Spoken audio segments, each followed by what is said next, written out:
l'approche de la présidentielle ivoirienne, les 5 candidats sillonnent villes et villages pour partager leur vision et leur programme. Découvrez les temps forts de cette campagne décisive dans votre journal de campagne sur Africa 24.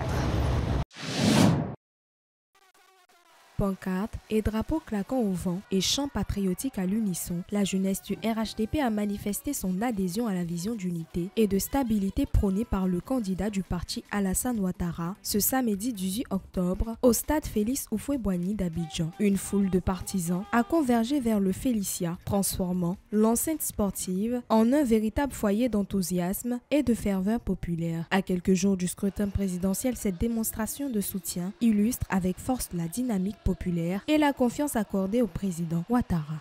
Vous êtes l'avenir de notre nation. Vous êtes la Côte d'Ivoire qui avance. Nous avons beaucoup fait en 15 ans. Et nous allons faire beaucoup plus dans les 5 années à venir. Face à une foule enthousiaste, Alassane Ouattara a prononcé un discours rassembleur. Il a loué la jeunesse ivoirienne comme le socle du développement et de la paix durable et a détaillé ses engagements. 608 collèges et lycées publics, 822 445 bourses étudiantes et plus de 1 441 676 emplois formels créés. Le président a rappelé la réussite de ses mandats, croissance économique, infrastructure, stabilité politique, tout en appelant à la vigilance et à la cohésion nationale. Nous sommes très fiers de nous, les jeunes de la Côte d'Ivoire. On est sous 4e mandat. Nous sommes venus aujourd'hui soutenir notre président, M. Alassane Ouattara, pour le 4e mandat. Parce que nous, les jeunes, aujourd'hui, la Côte d'Ivoire nous appartient. Le président sortant, reconnu pour son expérience et ses réformes structurantes, a inspiré confiance à une génération aspirant au progrès. Ce rassemblement citoyen symbolise l'engagement de la jeunesse pour la continuité et l'unité nationale, reflétant une Côte d'Ivoire confiante, guidée par un président déterminé à maintenir la stabilité et le développement. La Côte d'Ivoire affiche un taux de chômage des jeunes de seulement 3,9% en 2024 selon la Banque mondiale. Mais ce chiffre flatteur masque une réalité plus complexe. 93,6% des emplois restent informels et plus de 400 000 jeunes arrivent chaque année sur le marché du travail. Les diplômés sont paradoxalement plus touchés par le chômage, 12,4%, que les non scolarisés, 1,3%, preuve d'un décalage persistant entre formation et besoins économiques. Il n'y a pas que l'inadéquation entre la formation et l'emploi. C'est un travail global qu'on doit faire. On doit jeter un coup d'œil sur tout ce qui peut permettre aux jeunes de travailler. Face à ce paradoxe, experts et institutions plaident pour une refonte des politiques d'insertion. L'accent doit être mis sur l'apprentissage, l'entrepreneuriat et la formation technique plutôt que sur les emplois publics saturés. L'enjeu est clair, transformer une jeunesse vulnérable en force économique durable avant que la frustration sociale ne vienne érober les acquis d'une croissance encore inégalement partagée. L'emploi ne doit pas être un slogan de campagne. C'est engager le maximum de moyens pour pouvoir financer les projets des jeunes, pour pouvoir absorber ces jeunes-là aujourd'hui qui sortent des écoles de formation et qui n'ont pas la chance de rentrer à la fonction publique. En 2019, près de 27,9% des jeunes de 16 à 24 ans étaient sans emploi, ni formation, ni éducation. Selon le ministère de l'Emploi, loin d'être un signe de réussite, le faible taux de chômage traduit surtout un sous-emploi massif et précaire. Dans les zones rurales, plus de la moitié des jeunes femmes ne participent à aucune activité économique, révélant une fracture sociale et territoriale inquiétante.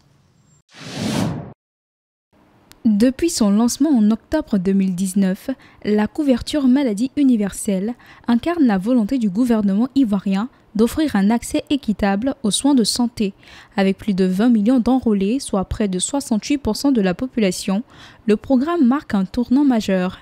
Mais derrière ces chiffres impressionnants, l'utilisation réelle reste faible et les disparités territoriales fragilisent l'efficacité du dispositif. Je n'étais pas longtemps dans un centre de santé à Bencherville et juste parce qu'on a la carte de CMU, on doit interroger en ligne si le produit, si le médicament est pris en compte ou pas. Déjà là, pour avoir la réponse à la demande, mais c'est un temps fou. Alors que ceux en général qui vont à l'hôpital d'un certain âge, il n'y a même pas d'endroit pour s'asseoir. Ils doivent attendre là des heures avant d'avoir leurs résultats afin d'avoir leurs prestations. Dans plusieurs localités rurales, la réalité est encore plus préoccupante. Accès limité aux établissements affiliés, cartes non distribuées et manque d'informations sur les procédures. Ces disparités entre ville et campagne traduisent un déséquilibre dans l'application du programme. À cela s'ajoutent des lenteurs administratives et une faible sensibilisation des populations, souvent méfiantes face aux promesses de l'État. Il faut qu'on rapproche davantage les centres de santé les plus performants des populations.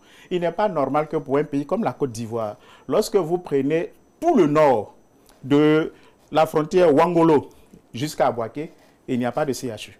Donc il faut équiper de façon efficace nos hôpitaux publics. Il n'y a pas de raison que dans les pays dits avancés, on quitte les hôpitaux privés pour venir trouver des solutions dans les hôpitaux publics, notamment dans la CHU. Selon les experts, pour renforcer la CEMU, plusieurs pistes s'imposent. Décentraliser les services pour mieux couvrir les zones reculées, intensifier les campagnes d'information dans les langues locales et associer davantage le secteur privé au réseau sanitaire. Ces améliorations permettraient de rendre la CEMU non seulement accessible, mais aussi réellement efficace pour tous les Ivoiriens. Boaflé, chef-lieu de la région de la Marawi, est situé au centre-ouest de la Côte d'Ivoire, à environ 300 km d'Abidjan. Avec une population dynamique de 366 245 habitants, la ville constitue le principal pôle administratif et économique de la région. Elle se distingue par son patrimoine culturel riche, notamment les danses et masques traditionnels baoulés, ainsi que par ses marchés animés où se croisent artisans, commerçants et agriculteurs. La ville allie tradition et modernité, offrant un cadre vivant et attractif pour les habitants et les visiteurs.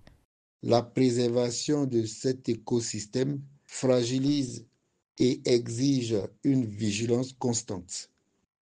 Il apparaît important de renforcer les mécanismes de gestion durable du parc en intensifiant la lutte contre la déforestation illégale et le braconnage, qui sont pour nous de véritables menaces pour l'équilibre écologique. Traversée par les rivières Marawi et Bandama, la région bénéficie d'un relief plat et de savanes arborées qui favorisent l'agriculture et le tourisme. La forêt classée de Marawi, sanctuaire de biodiversité, attire les amateurs de nature et de randonnée. La région est également reconnue pour sa production agricole diversifiée incluant le café, l'anacade, le coton, le cacao avec une production de plus de 40 000 tonnes par an, ainsi que pour ses initiatives de transformation locale contribuant à la création d'emplois et à la valorisation économique du territoire. L'intégration des technologies agricoles s'impose comme des facteurs déterminants de la modernisation. Elles permettent d'optimiser la productivité, d'assurer une meilleure traçabilité des produits et aussi d'adapter une pratique agricole aux exigences du développement rural. Par ailleurs, l'appui à la formation et à l'incubation des jeunes revêt une importance capitale. Boaflé est un centre de développement économique et touristique en pleine croissance grâce à ses infrastructures et à sa jeunesse dynamique qui promeut la culture et l'économie. La région de la Marawi est un modèle de développement durable en Côte d'Ivoire. Merci d'avoir suivi ce journal. La campagne de la présidentielle en Côte d'Ivoire se poursuit sur le terrain. Ne manquez rien des prochains reportages et débats électoraux sur les antennes d'Africa 24, l'application MyAfrica 24 et nos réseaux officiels.